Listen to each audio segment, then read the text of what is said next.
Did you know that there are simple things that you can do after a sales consultation that will not only improve the retention of the client that you've just signed up, but also help you build your business quicker?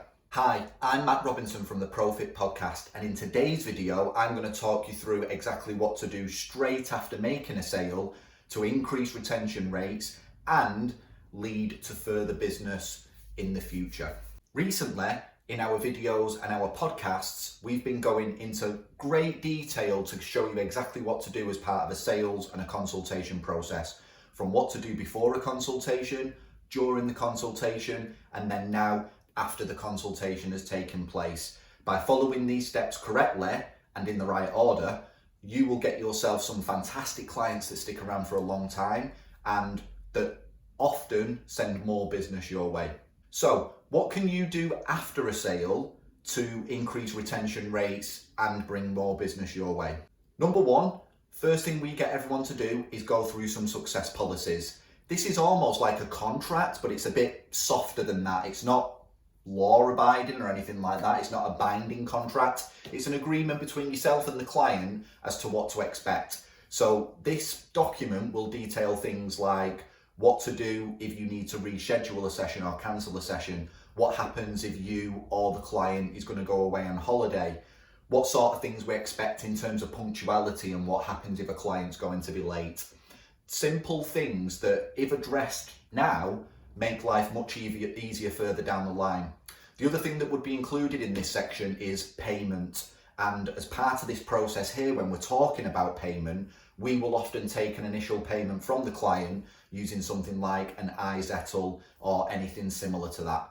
So we get that commitment there and then. We're committing on paper in terms of expectations and sort of general rules. And then we're also committing with that financial aspect as well. Secondly, we would give the client some things to go away with. So this might include any sort of health and lifestyle questionnaires, any sort of FAQs or supporting documentation for them to read about the process that they're about to go through. And we might also introduce them to the fact that we've got some communities that we want them to be part of.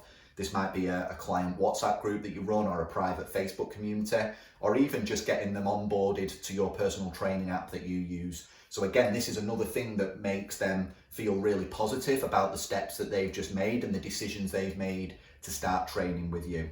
The third thing we would do here to actually improve our chances of getting more business is we would ask the client if there is anyone else that they know that would benefit from the service that they've just signed up for.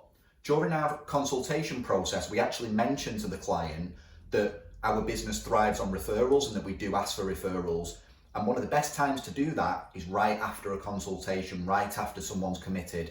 If you wanted to, you could incentivize that a little bit by offering the client something in return, or giving a friend or family member a little bit of an offer to get them through the door. That's completely up to you as the business owner.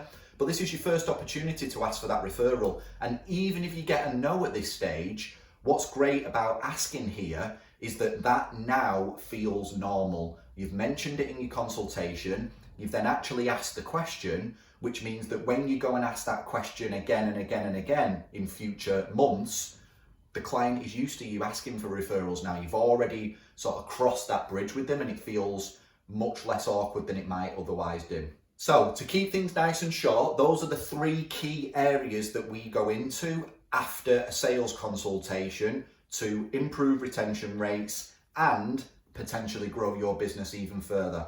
Now, in our most recent Profit Podcast episode, we've covered this in a lot of detail, including what exactly should be included in your success policies, how to ask for that referral, and the different things that you might give a client to go away with and the different communities you might set up for them.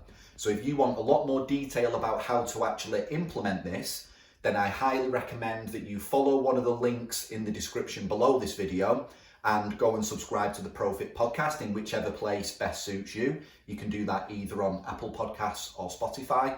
And if you look out for our episode that's titled After the Sale, you'll find everything that you need to know in that episode there.